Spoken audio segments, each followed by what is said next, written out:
이번에 하나님이 함께 하십니다. 이렇게 인사드리겠습니다.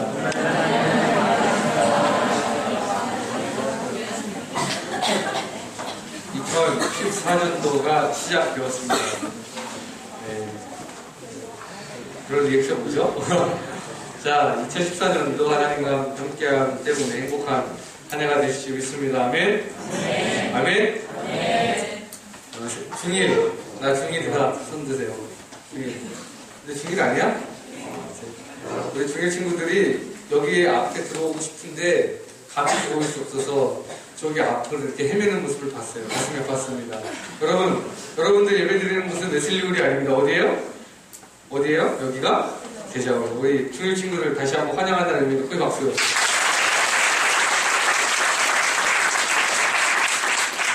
이번에 고3 됐다고 이제 막, 뒤에서 하태현, 한성은 막 되게 교만했습니다. 겸손해야 되는데. 자, 우리 한 해를 시작할 때, 말씀으로 시작하는데, 이 말씀 가지고, 또 이 말씀이 여러분 삶의 자리에서 적용될 수 있기를 주님의 이름으로 소망합니다.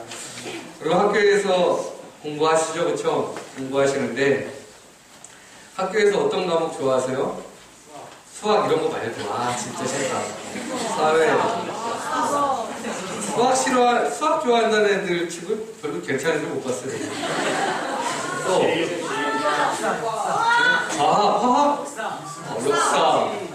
야, 역사 좋아하는 사람 손 들어보세요, 역사. 전사님이 역사를 좋아합니다. 그쵸? 자, 이게 증명이 안 되지만 항상 제 역사 성적 항상 100점이었어요. 증명 안 되니까 얘기할게요. 100점이었는데, 제가 역사 공부를 하다 보면 몇 년 무슨 일 제가 다 읽었어요. 이렇게 고조선부터 고인돌부터 시작해가지고 한국 근현대사까지 그냥 다 외웠었는데 특히 이제 삼국시대를 좋아했습니다. 네, 삼국시대를 보면요, 이 세 개의 국가들이 전쟁을 통해서 이렇게 국토를 확장해 나가는 영토 확장하는 것을 보는데 이런 거 들어보셨어요? 중원 고구려비 이런 거 들어보셨어요?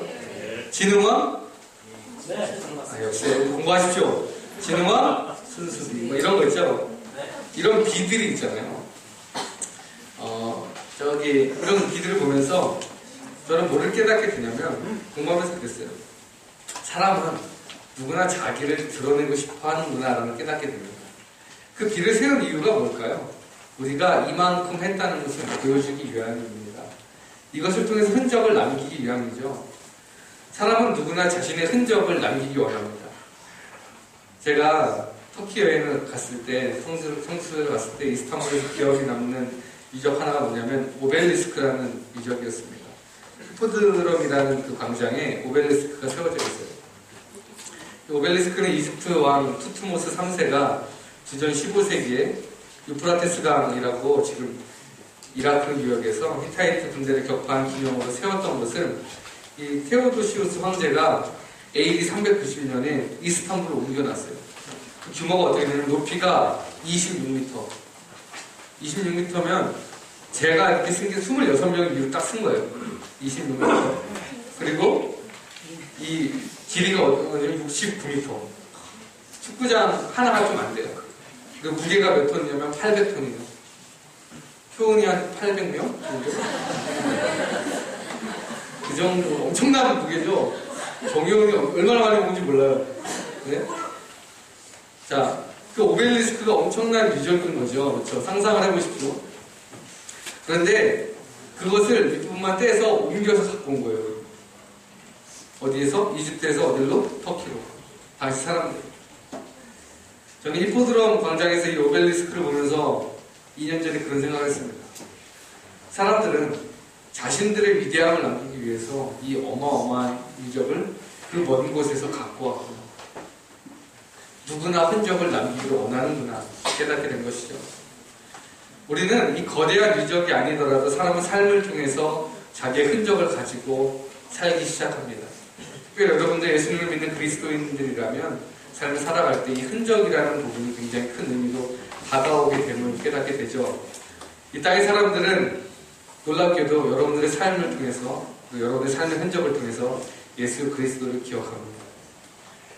그러므로 우리의 삶이 거룩한 흔적이 되지 아니하면 다른 사람들은 우리의 그 모습을 보고 실망하고 하나님을 원망할 수 있다는 것을 여러분들 기억하셔야 됩니다. 우리에게는 거룩한 부담감이 있는 것이죠. 세상은 우리에게 거대한 흔적을 남기라고 얘기해요. 여러분들 그래서 스펙사라고 얘기하잖아요. 스펙이 있어야 되죠. 높은 영어 성적이 필요합니다. 여러분 대학 간다고 해서 여러분들 자유가 있는 게 아니에요. 대학 가면 더 공부해야 돼요. 토익 공부해야 되고 토플 공부해야 되고 대학교 졸업하면 뭐예요? 취업 준비해야 됩니다. 취업 됐다고 해서 다 끝났나요? 아니에요. 뭘 해야 돼? 취업했으면 이제 더 높은 데로 올라가야죠. 승진해야 되죠. 승진하기 위해서 계속해서 공부를 합니다. 여러분들에게 더 높은 자리, 더 안정된 자리, 그리고 더 풍성한 물질적인 것을 더 요구하는 시대에 살고 있습니다. 거대한 흔적을 남기라고 세상은 얘기합니다. 그러나 하나님은 그것이 아니라고 말합니다. 위대한 흔적이란 우리가 높은 지위를 얻고 많은 재물을 얻는 것이 위대한 흔적이 아니라 그리스도인들에게 거대한 위대한 흔적이란 뭐냐면 나는 낮아지고 내 삶의 자리에서 하나님이 높아지는 것이 바로 위대한 흔적인 것입니다. 우리는 본문을 통해서 정말 우리가 원했던 나는 낮아지고 하나님이 높아지는 그 위대한 흔적을 남긴 한 명의 인물을 만나게 됩니다. 그의 이름이 뭐냐면 여호수아입니다. 여호와는 나의 구원이시다 라는 뜻을 가진 여호수아의 이때기를 통해서 저는 뭐를 보냐면 우리에게 정말 우리가 가야 될 길, 우리 삶의 자리에서 남겨야 될 흔적이 무엇인지 여호수아를 통해서 우리가 반면교사로 삼을 수 있다는 것입니다. 하나님께서 모세를 세우셔가지고 이스라엘 백성을 어디에서 탈출하셨을까요? 선양팀 리더님이 애굽이죠. 이 애굽은 오늘날의 단어로 쓰면 어디일까요? 이집트죠. 하나님께서 모세를 세우셔서 억압받는 그 이스라엘 민족 백성을 애굽에서 구원해 주셨습니다. 그래서 이 광야를 거쳐서 이제 정말 젖과 꿀이 흐르는 어디 땅? 무슨 땅? 일산강 아닙니다. 젖과 꿀이 흐르는 어디? 가나안 땅에 이제 목전에 두고 있죠. 그런데 그때 민족의 지도자 모세가 세상을 떠났습니다. 소위 말해 우리의 표현으로 멘탈 붕괴가 왔어요. 이스라엘 백성이. 거대한 정신적 지주가 사라졌기 때문에 그렇습니다. 하나님께서 이 모세의 뒤를 이을 후계자를 삼으실 때 누구를 선택하셨냐면 여호수아를 선택했어요. 근데 이 모세는 여호수아랑 너무 달라요. 여호수아는 앞에서 나서는 것보다 물론 그 일을 감당했지만 모세와 성향이 많이 다른 것을 성경을 보면서 우리는 알게 되는데요. 어쨌든 이 여호수아를 통해서 이 가나안 땅을 정복하고 젖과 꿀이 흐르는 땅을 분배하는 위대한 역사를 하나님께서 세우십니다. 여호수아는 출애굽 2세 그 신앙세대를 데리고 그 땅을 정복한 것이라 오히려 모세가 감당했던 일보다 더 힘들었을 것이라 개인적으로 생각이 됩니다. 오늘 본문 여호수아서는 여호수아 이야기로 시작해서 여호수아 이야기로 끝이 나요. 근데 오늘은 우리가 본 본문은 여호수아가 죽는 그 장면, 그 마지막을 우리가 읽었습니다. 여호수아를 통해서 우리가 깨닫는 결론이 있습니다. 그것은 뭐냐면 하나님의 일은 하나님께서 하신다는 것입니다. 하나님은 분명 사람을 통해서 역사하십니다. 저와 여러분을 통해서 하나님의 소원을 이루시기를 원하십니다.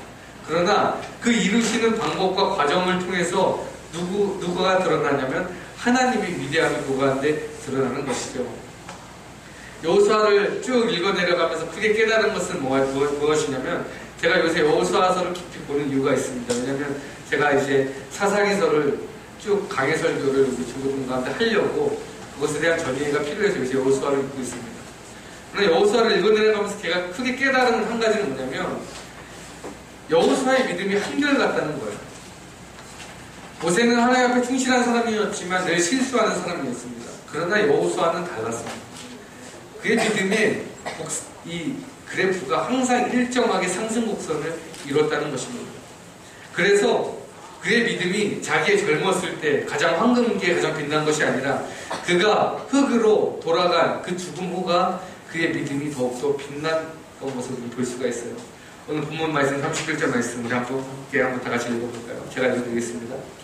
이스라엘이 여호수아가 사는 날 동안과 여호수아 뒤에 생존한 장로들 곧 여호와께서 이스라엘 위하여 행하신 모든 일을 아는 자들이 사는 날 동안 여호와를 섬겼더라. 잘 보세요. 여호수아가 죽었는데요. 여호수아와 뒤에 생존한 장로들이 맨 뒤에 절 보니까 사는 날 동안 여호와를 섬겼다라고 얘기하고 있습니다. 그의 믿음의 영향력의 크기를 보여주는 것입니다. 그가 죽었지만 그의 장로들 그리고 그를 따르는 모든 사람들이 여호와를 섬겼더라. 여러분, 한결같이 사는 게 쉽지가 않습니다. 우리가 항상 좋을 때는 괜찮겠지만 우리가 어려움과 환난을 만나면 사람은 급격히 달라지게 되어 있어요. 그래서 한결같은 사람이라는 평가를 받기가 어려운 겁니다. 여러분, 사람의 인생을 평가할 때요, 가장 적절한 평가는 그 사람의 황금기가 아닙니다. 피크를 찍을 때 그때가 아닙니다. 그 사람의 마지막 때를 보면 그를 알 수 있는 것입니다. 여러분, 제가 잘생겼습니까? 못생겼습니까? 잘생겼어요. 믿음으로 받겠습니다. 제가 지금 젊잖아요, 그렇죠? 젊어서 제가 잘생겨 보일 수도 있어요. 이해하세요. 그러나 여러분들은 저의 젊은 모습을 기억하는 것이 아니라 제가 죽고 난 다음을 기억할 것입니다. 그래서 저 전도사님은, 저 사람은 이러한 사람이었겠구나를 기억하는 것이고, 마지막이 깨끗한 사람이 정말 하나님께서 귀히 사용하시는 사람입니다. 왜냐하면 그런 사람이 많지 않기 때문에 그렇습니다. 믿음도 마찬가지입니다. 주님의 사랑을 처음 받을 때 그 믿음, 그때 그 마음으로 한결같이 유지하기가 정말 어렵습니다. 성경의 인물들이 증거해줘요. 다윗과 모세를 보면 압니다. 다윗은 정말 하나님 마음에 합한 사람이었습니다. 그러나 그의 노년의 모습, 믿음의 모습을 보면 연약한 모습이 많습니다. 자기의 부하의 아내인 바세바를 범하고 하나님께 끊임없이 범죄하는 모습을 보이거든요. 모세도 마찬가지입니다. 하나님께서 귀히 사용하신 지도자지만 그의 뒤의 모습이 안타까움을 자아냅니다. 그러나 성경의 인물 중에서 한결같이 믿음을 지킨 인물이 있는데 그 인물이 바로 여호수아라는 것이죠. 여호수아의 죽음을 통해서 우리는 많은 것을 깨달아야 됩니다. 여호수아는요, 여리고 성도 점령하고 아이성도 점령하고 숱한 싸움에서 하나님과 함께 승리를 맛봤습니다. 그것보다 더 중요한 것은 그가 죽고 난 후예요. 그가 죽고 난 후 생존한 장로들 그리고 수많은 사람들에게 계속해서 영적인 영향력을 미치고 있다는 것입니다. 그래서 제가 말씀드리는 거죠. 인생에 대한 평가는 그 사람의 황금기가 아니라 그 사람의 마지막 그때를 봐야 된다는 것이죠. 아름다운 죽음이 바로 이것입니다. 여러분, 저는 여러분들이 죽은 다음에 그 죽음으로 인하여 다른 사람들이 예수님을 기억하는 삶이 되었으면 좋겠습니다. 저의 죽음을 통해서 많은 사람들이 예수 그리스도의 사랑을 다시 한번 느꼈으면 좋겠습니다. 그것이 바로 여호수아가 산 삶의 모습을 본받는 것입니다. 처음보다 끝이 아름다운 사람이죠. 지난주에 이유섭 전도사님이 사역 인사를 하셨잖아요. 그러면서 이런 얘기를 하셨죠. 지금 유년부 설교하고 계실 텐데 그런 얘기를 하셨습니다. 늘 보이지 않는 자리에서 떠날 때 뒷모습이 아름다운 사람이 되고 싶었습니다 라고 얘기를 했습니다. 제가 그 말씀을 들으면서 맞다, 그것이 바로 우리 그리스도인들이 추구해야 될 삶이다 라고 깨달았습니다.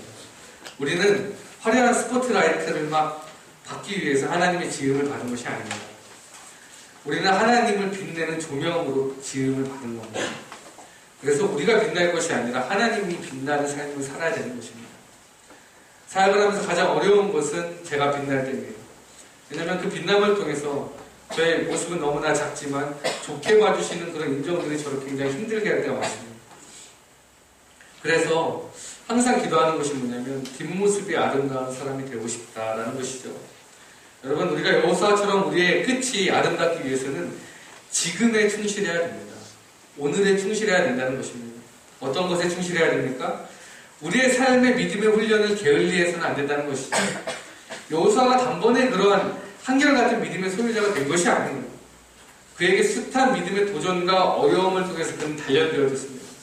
때로는 이방인들의 뜬모를 침입을 통해서 어려움을 겪기도 하고, 나와 같이 생활하는 동족의 배반으로 여호수아는 숱한 어려움을 겪었습니다.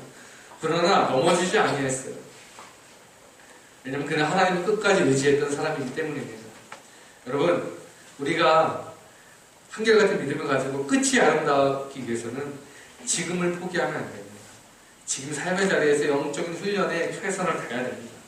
신앙의 훈련을 해야 된다는 것이죠. 뉴스 코스타라는 유학생 수련회에서 그곳에 한 여러 학생들이 있었습니다. 그 학생들 중에 한 명이 강사 목사님한테 이런 질문을 했습니다. 목사님, 만일 내일 지구의 종말이 오면 오늘 무엇을 하시겠습니까? 여러분, 내일 지구의 절망이 오면 뭘 하시겠습니까? 노를 하시겠습니까? 엑소의 음악을 한 번 더 듣고 하시겠습니까?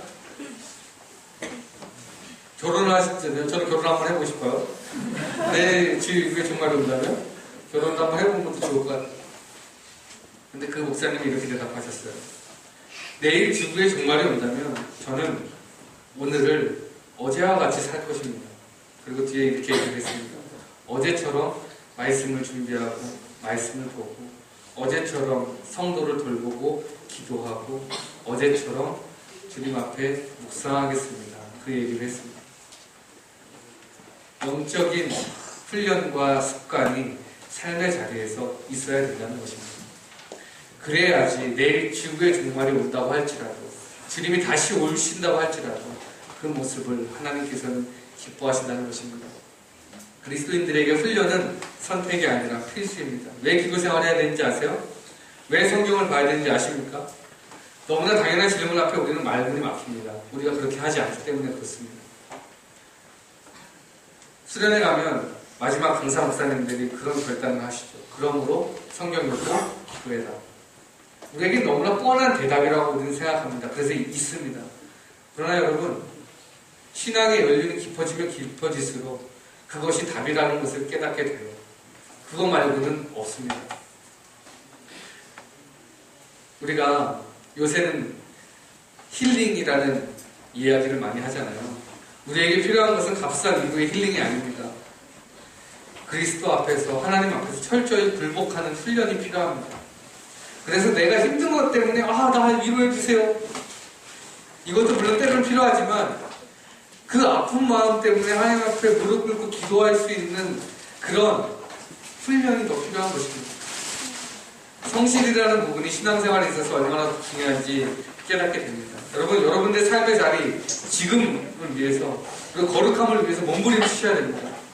하나님 앞에 더 굴복하고 기도하는 훈련이 되어야 됩니다. 제가 보기와는 다르게 굉장히 감수성이 예민합니다. 그래서 노래를 좋아해요. 노래를 못해요. 미술을 되게 좋아해요. 그림을 못 그려요. 보는 거 좋아하고 듣는 거 좋아합니다. 노래 좋아하는데 특별히 제가 나이와는 다르게 예전 노래들 참 좋아합니다. 60, 70년대 포크송을 제가 다 섭렵하고 있어요. 그래서 세시봉부터 시작해서 모든 김광석으로 이어지는 모든 70, 80년대 노래를 너무나 사랑하고 좋아합니다. 고등학교 때부터 제가 너무나 좋아했어요. 그래서 한 2년 전에 세시봉이 막 갑자기 뜨는 거예요. 그래서 막 놀러와에 나왔을 때 그것을 편마다 다 다운을 받아가지고 제가 지금도 보고 있습니다. 어제도 보고 왔는데 그 놀러와라는 프로그램에서 이 세시봉의 주인공들이 초청되어 나왔습니다. 그래서 나그네에게 모두 드리리, 선생님들만 아시겠죠? 이 노래를 작곡한, 노래 부른 이장이라는 가수가 가게, 일대의 가게 송창식에게 편지를 쓰는 대목에서 그렇게 물어봤어요. 젊었을 때 이 이장희 씨가 송창식한테 물어봤다고 합니다. 제 나이 좀 됐을 때, 야 창식아, 넌 언제까지 노래할 거냐? 라고 물어보니까 송창식이 이런 대답을 했다고 해요. 나는 죽을 때까지 노래할 거야. 제가 그 이야기를 TV에 딱 보는데 제 몸에 전율이 제가 이 말을 듣고 은혜를 받았어요. 저들의 삶의 목표가 노래인데 노래가 저들의 삶에 저렇게 가장 큰 부분으로 다가오고 그대로 노래처럼 살고 있는데 믿음을 가진 우리가 하나님의 사명을 가진 우리도 나도 죽을 때까지 하나님을 위해서 살 거야 라는 고백을 해야 되지 않겠나라고 깨달았습니다. 지금의 충실함이 나를 그렇게 만들 것이라는 믿음이 있는 거죠. 중고등부 사역을 하면 할수록 더 느끼는 것은 뭐냐면 이 땅의 청소년들에게 필요한 것은 뭐냐면 위로와 더불어 영적인 야성이 필요함을 느낍니다. 저는 저희 아이들을 강하게 키우고 싶습니다. 그래서 저의 가장 큰 특징은 뭐냐면 전도사님인데 친절하지 않다는 거예요. 효은이와 만나면 매일매일 하는 게 저는 싸움을 합니다. 그런 이유는 뭐냐면 영적으로 너무나 미약하다는 것을 많이 깨달아요. 야성이 없다는 거죠.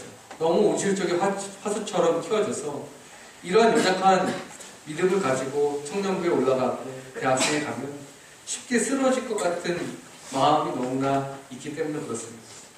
그래서 저는 앞으로도 목회를 할 때 저희 아이들은 강하게 키울 예정입니다. 효은이가 찬양인도를 하면서 50번을 삑사리 낼 수 있다고 그랬어요. 1년 동안. 그러나 50번 울 수도 있습니다. 저 때문에. 아멘. 맞습니다. 선생님들도 기억하셨으면 좋겠습니다. 아이들에게 사랑을 주지만 이들이 영적으로 자립할 수 있는 힘을 길러주십시오. 그것이 아이들에게 가장 필요한 내용입니다. 사랑에 근거한 훈련을 우리가 시켜줘야 된다는 것입니다. 그것이 또 저와 여러분 모두에게 필요한 내용이기도 합니다. 꾸준한 기도 생활과 말씀 생활이 안 되면 어느 정도 정점에 가면 그 신앙이 정체할 수밖에 없습니다. 우리가 청소년 시기에 감성적인 신앙을 가지고 하나님 앞에 많이 나갈 때 그때 가장 위험한 것은 뭐냐면 그때 어려움이 오면 확 주저앉는다는 겁니다. 그러므로 교회에 옮기고 그리고 연락이 안 되죠. 말씀이 병행되지 않기 때문입니다. 사랑하는 여러분, 우리 학생 여러분, 영적인 훈련 장소로 여러분들을 도전하십시오. 기도하고 말씀 보는 것을 정기적으로 실천하시기 바랍니다. 시간 내서 기도하시기 바랍니다. 그리고 공부할 때 성경 한 장 보고 공부하십시오. 너무나 당연한 소리라서 마음에 별로 안 와닿죠? 그러나 여러분, 그것이 여러분들의 인생의 답입니다. 우리가 영적으로 준비된 훈련을 거친다면 우리는 분명 여호수아처럼 뒷모습이 아름다운 인생이 될 것입니다. 뒷모습이 아름다운 인생이 의미하는 것은 뭐냐면 다른 사람들에게도 선한 영향력을 주는 인생이라는 거죠. 여러분, 여호수아 한 명의 인생을 통해서 이스라엘 전체에게 영적인 영향력을 미친 거예요. 그가 죽음에도 불구하고. 하나님은 99%의 헌신된 사람 99명보다 100%의 헌신된 한 사람을 사용하십니다. 내가 99% 헌신했다고 해서 만족하면 안 돼요. 왜? 하나님은 100% 헌신된 그 한 사람을 통해서 공동체를 변화하기 때문에 그렇습니다. 여러분들이 그 100%의 헌신된 사람이 되십시오. 아멘? 네. 그래서 가정을 변화시키십시오. 그리고 학교를 변화시키십시오. 그리고 우리 교회를 변화시켜야 됩니다. 다른 사람이 하겠지. 아니요. 여러분들이 하셔야 됩니다. 기독교는 개인의 구원으로 만족하는 종교가 아니에요. 기독교는 나 아닌 너, 그리고 우리가 함께하는 살아가는 세상을 추구합니다. 예수님께서 하나님을 사랑하고 내 이웃을 내 자신과 같이 사랑한 이유가 여기에 있습니다. 여러분의 삶을 통해서 다른 사람들에게 선한 영향력을 끼쳐야 하는 사명이 우리 가운데 있는 것입니다. 여기 예배 시간에 은혜 받고 왔고 집에 가고 엄마 밥 줘. 엄마가 은혜가 될까요? 여러분들에게 밥을 던지겠죠. 여기서 열심히 은혜 받고 와서 학교 가고 똑같이 네? 아이들과 똑같이 괴롭혀주고 똑같이 사고치고 선한 영향을 미칠 수 있을까요? 아니요. 하나님은 아십니다. 사람을 속일 수 있어도 하나님을 속이지 못해요. 여러분의 삶을 통해서 다른 사람들에게 선한 영향력을 끼치시기 바랍니다. 학교에 가서 가정에 가서 여러분 때문에 주변이 거룩한 영향력을 받는 은혜가 있기를 소망합니다. 제가 지난달에 사랑하는 친구가 어머니가 돌아가셔서 오랜만에 고등학교 친구들을 만나러 갔습니다. 저는 시골에 살아서 유치원, 초등학교, 중학교, 고등학교 친구들이 다 똑같아요. 가서 만났습니다. 장례식장에서 갑자기 사고사를 당하셔서 슬펐습니다. 그런데 제 친구가 그러는 거예요. 저 아직 목사님 아닌데 목사님 저한테 그러는 거예요. 저 아직 나 목사 아니야. 그러니까 목사님 되실 분이니까 목사님? 저한테 그러시는 거예요. 그러면서 20명 친구가 있는데 딱 그렇게 얘기를 하는 거예요. 우리 다 같이 한번 기도해보자. 친구들 술 먹고 막 그래요. 그런데 기도해달라고 그러는 거예요. 제가 그래서 깨닫는 것이 있습니다. 감사하다. 왜냐하면 예전에는 내가 여기서 술자리에 있었을 텐데 지금 그럼에도 불구하고 내가 기도할 수 있는 자리에 섰구나. 감사하다라는 생각을 했습니다. 그래서 나도 더 내 주변에 있는 사람들에게 선한 영향력을 미치는 사람이 돼야지 깨닫게 되는 것이죠. 여러분, 거목이 아니라 거름이 되는 인생이 되어야 됩니다. 큰 열매를 맺는 것도 중요하고 높은 우리 나무가 되어서 다른 사람들에게 그늘이 되는 것도 중요한데 거름이 없으면 나무가 자라지 않아요. 여러분들이 원주제일교회, 가정에, 학교에 그런 거름이 되시기를 바랍니다. 여호수아의 인생이 항상 빛나는 스포트라이트의 인생은 아니었지만 묵묵히 하나님을 믿고 경외해야 한 순간 그는 거름 같은 인생이 됐죠. 그래서 모든 이스라엘 백성들이 사는 날 동안 여호와를 섬겼더라 라고 고백했습니다. 말씀을 준비하면서 이 말이 너무나 가슴을 쳤습니다. 사는 날 동안 여호와를 섬겼더라. 한 사람의 영향력으로 생존한 모든 장로들까지 여호와를 섬기며 전 인생을 살아왔다. 여호수아가 너무나 부러운 거죠. 그렇게 되고 싶은 거죠. 나도 저런 믿음의 소유자, 저런 죽음을 맞이하고 싶다. 그것이 여러분들의 동일한 생각일 줄 저는 믿습니다. 우리의 앞모습만 치중하지 않았으면 좋겠어요. 앞모습만, 보이는 부분에만. 물론 잘생기면 좋죠. 최인혁 간사님이 잘생겨서 너무나 감사합니다. 저의 부족한 부분을 너무 잘 메꿔줄 수 있어서 하나님께서 항상 그런 사람들 저에게 보내주세요. 저희 함께 일했던 모든 간사님들 항상 이담이셨어. 그리고 나보다 키가 컸어. 항상 그런 부족한 부분들을 많이 메꿔주셨습니다. 그러나 여러분, 우리의 앞모습도 중요하지만 우리의 뒷모습이 때로는 더 중요할 때가 있습니다. 삶의 자리에서 여러분들 뒷모습이 어딘지 고민해 보시고 또 오늘 말씀 기억하면서 한결같은 믿음을 가지고 하나님 앞에 거목보다 거름이 되는 인생으로 하나님 기쁘게 해드리는 원주제일교회 친구들 모든 친구들 되시길 주님의 이름으로 축복합니다. 네. 축복합니다. 네. 기도하겠습니다. 하나님 감사합니다. 2013년도 처음 시작하는 말씀 가운데 주님 여호수아를 주시니 감사합니다. 그의 전 생애를 통해서 한결같이 하나님을 경외하며 또 하나님을 사랑했던 여호수아처럼 그가 죽음에도 불구하고